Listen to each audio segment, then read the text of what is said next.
ইনি হচ্ছেন অমলা বর্মন। ইনার বহুদিন ধরেই সোরিয়াসিস ছিল। এর আগে আমি একটা ভিডিও দিয়েছিলাম। তো দাঁড়ান তো, হাতটা দেখান, পিঠটা ঘুরেন।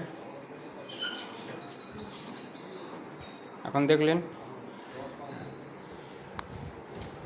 বলুন আগে কোথায় কোথায় চিকিৎসা করা হয়েছিল ওনার? হ্যাঁ, আগে তো এলোপতি দেখাইছিল। এলোপতি ডাক্তার বলছিল যে সাজীবন ওষুধ খেতে হবে, পি ব্যানার্জি। হ্যাঁ, আর কোথায় দেখানো চিকিৎসা করা হয়েছিল? তপন দেবনাথ। হ্যাঁ, তপন দেবনাথ ওষুধ খাওয়া যখন কম ছিল, ওই হ্যাঁ, কমতে কমতে আবার বাড়ি যায়। তখন আর বলছে হ্যাঁ, ওই এরকম রাস্তা নাই, বেকার, হ্যাঁ, বাইরে ট্রিটমেন্ট, বাইরের ট্রিটমেন্ট হয় না এগুলা, মানে এটাতে চর্মরোগের মধ্যে ক্যান্সার পড়ে গেছে। হ্যাঁ। তো যাই হোক, বিভিন্ন জায়গায় চিকিৎসা করেছিল। তার মধ্যে হাবু বসকেও দেখাচ্ছিলাম। হ্যাঁ, তার মধ্যে আবার মধ্যমন বাড়িতে দেখাচ্ছিলাম। হুম। তো ওখানে কি বলছিল? ও বলছে খাইতে থাকুক না। খাইতে থাকুক না। যাই হোক, কোনো সুরাহা হয়নি। তো কিভাবে হবে? সবাই তো মশলা মুড়ি দেওয়ার জন্য ব্যস্ত। তো দিবে চানাচুর ভাজা, তো হবে কিভাবে? ঠিক, ওনাকে সিঙ্গেল মেডিসিন দেওয়া হয়েছিল কনস্টিটিউশনালি, অনলি সোডিয়াম ক্লোরাইড। তাই তো উনি সুস্থ হয়েছে।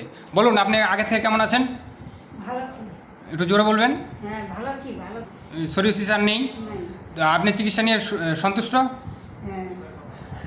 চিকিৎসা করে না। আর এই সমস্ত চিকিৎসা ক্লাসিক্যাল ছাড়া সুস্থ হবে না। ধন্যবাদ।